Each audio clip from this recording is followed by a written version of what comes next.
باصفا اور شہیدان عشق و وفا وارثان بلال اور سراقیل آزادی کے تذکرے کی سعادت کر رہا ہوں، جن کا قلب و جگر اسلام کی عظمت سے معمور تھا، جن کے چہرے پر عزم و استقلال کی کرنیں جلوہ فکن تھی، جن کا دل جذبہ جہاد سے سرشار تھا، جنہوں نے اپنی زندگی اسلام کی سربلندی اور اعلاء کلمت اللہ کی وقف کر دی، جن کی ایک تاریخ ہے، جن کی ایک داستان ہے، جنہوں نے ہر دور میں اسلام کی آبیاری کی ہے اور چوبستان اسلام کی طرف بڑھنے والی ہر باد شموم کی راہ میں دیوار آئینی بن کر حائل ہو گئے ہیں۔ حضرات، اس چوبستان عالم کا پتا پتا بوٹا بوٹا اس بات پر شاہد ہے کہ یہ طبقہ ان اصحاب فکر و نظر اور وارثان قلب و جگر کا طبقہ ہے جنہوں نے ہر دور میں اس امت کی رہنمائی اور دستگیری فرمائی ہے۔ یہ بنیان باصفا اور شہیدان عشق و وفا کا قافلہ ہے جنہوں نے ہر دور میں باطل کا مقابلہ کیا ہے۔ جب بھی باطل نے حق کو چیلنج کیا ہے، انہوں نے اس کے چیلنج کو قبول کیا ہے اور سربخت میدان میں آ نکلے ہیں اور جم کر پوری بے خوفی سے باطل کا مقابلہ کیا ہے۔ جب بھی باطل نے سر اٹھایا، انہوں نے اس کے سر کو کچل دیا ہے۔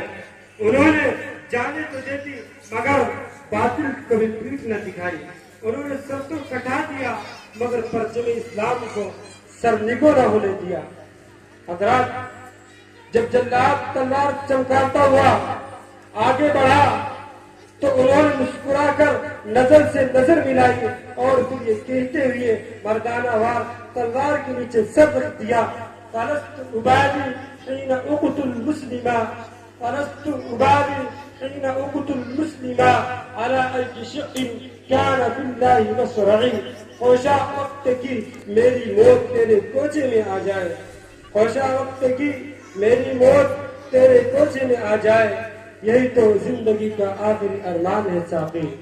آج میں انہی جہانوں اور سرفروشان اسلام کی تھوڑی سی تعریف اور ادنا سی جھلک دکھانا چاہتا ہوں کہ انہوں نے جنگ آزادی میں کیا کارنامہ انجام دیا ہے اور ان کا کیا مقام ہے۔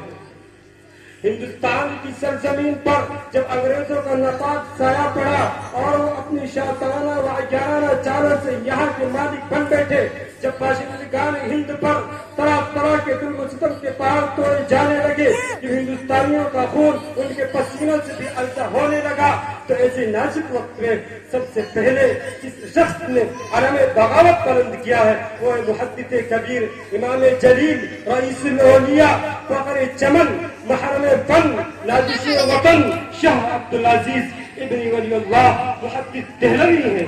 یہ وہی مرد مجاہد درویش خدا ہے جنہوں نے وقت سے بہت پہلے مسلمانوں کے نسب العلم کا اعلان فرما دیا تھا، جہاں تک دوسروں کو ابھی برسابس انتظار کرنا تھا۔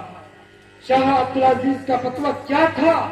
گویا ایک برق بے اما جو دشمنوں کی نفر تمنا پہ گر پڑی، انگریزوں کی نیندیں حرام ہو گئیں، جگہ جگہ آزادی کے پرچم لہرانے لگے، شعبوں میں انگڑائیاں لینے شروع کر دی، شعبوں میں ولولے مچلنے لگے اور حوصلوں نے انگڑائیاں لینے شروع کر دی۔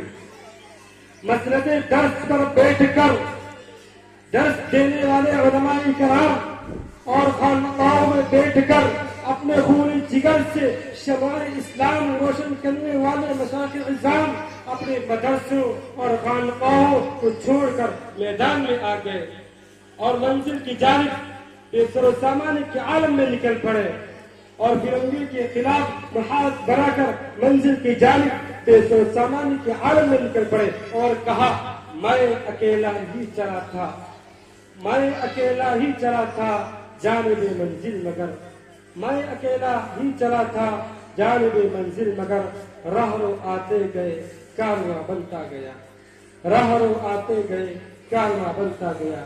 یہ کارواں طویل مسافت طے کرتے ہوئے اس طرح منزل مقصود تک پہنچا۔ یہ ایک داستان ہے، یہ ایک لمبی داستان ہے۔ اس داستان میں امنگیں بھی ہیں، محرومیاں بھی ہیں، عزم و استقلال کا جوش و خروش بھی ہے. یہ کاروان ان کے پاؤں مسلسل لہولہان ہوتے رہے.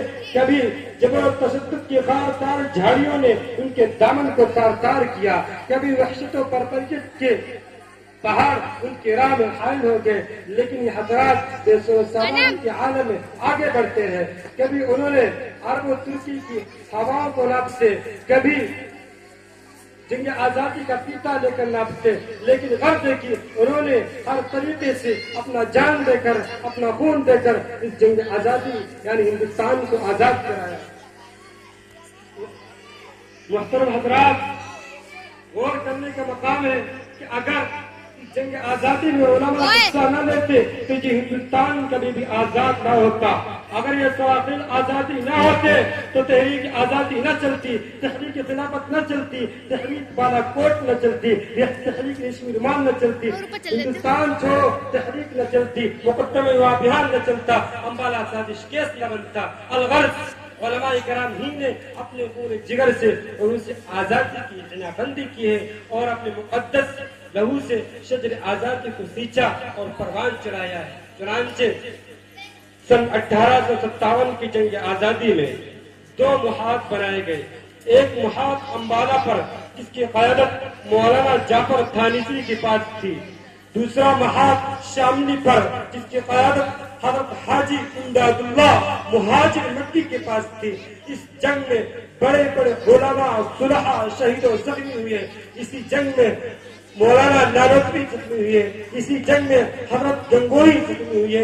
اسی جنگ میں حافظ جامی شہید ہوئے. اس سن 1857 کی جنگ آزادی میں 2 لاکھ مسلمان شہید ہوئے, جن میں 51,500 علماء کرام تھے, اور صرف دہلی میں 500 علماء کو پھانسی کے بندوں پر لٹکا دیا گیا.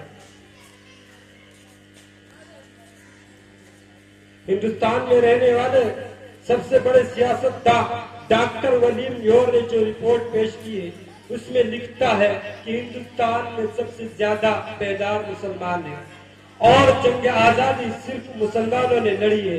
اس لیے مسلمانوں میں جب تک جذب جہاد موجود ہے اس وقت تک ہم لوگ ان پر حکومت نہیں کر سکتے. اس لیے جذب جہاد کو ختم کرنا ضروری ہے, اور جذب جہاد سے ختم کرنے سے پہلے ایک اور چیز کا ختم کرنا ضروری ہے. وہ یہ ہے کہ ہندوستان سے علماء اور قرآن کو ختم کر دیا جائے. چنانچہ سن 1861 میں 3 لاکھ قرآن کریم کے نسخے بدبخت انگریزوں نے جلائے. اس کے بعد ہندوستان سے علماء اور قرآن کو ختم کرنے کا فیصلہ کیا. انگریز مؤرخ مسٹر ایڈورڈ ٹامسن اپنی یادداشت میں لکھتا ہے کہ سن 1864 سے لے کر سن 1867 تک انگریز نے علماء کو ختم کرنے کا فیصلہ کیا.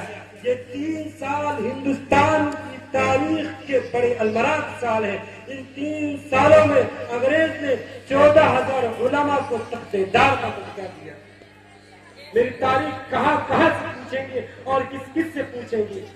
جائیے آپ سے ہو سکے لال قلعہ سے پوچھیے, جائیے آپ سے ہو سکے تاج محل کی کرنوں سے پوچھیے. ٹامسن کہتا ہے دلی کی چاندنی چوک سے لے کر خیبر تک کوئی ایسا درخت نہ تھا جس پر علماء کی گردنیں نہ لگتی ہوں. ٹامسن کہتا ہے علماء کو سوروں کی کھالوں میں بند کر کے جلتے ہوئے تنوروں میں ڈالا گیا. ٹامسن کہتا ہے کہ علماء کو بوریوں میں بند کر کے جلتے ہوئے انگاروں پر ڈال دیا گیا اور اوپر سے گولیوں کا نشانہ بنایا گیا. ٹامسن کہتا ہے کہ علماء کو ہاتھیوں پر کھڑا کر کے درختوں سے باندھ کر نیچے سے ہاتھیوں کو جلا دیا گیا. میرے بھائیوں, بڑی محنت اور مشقت کے ساتھ یہ ہندوستان آزاد ہوا.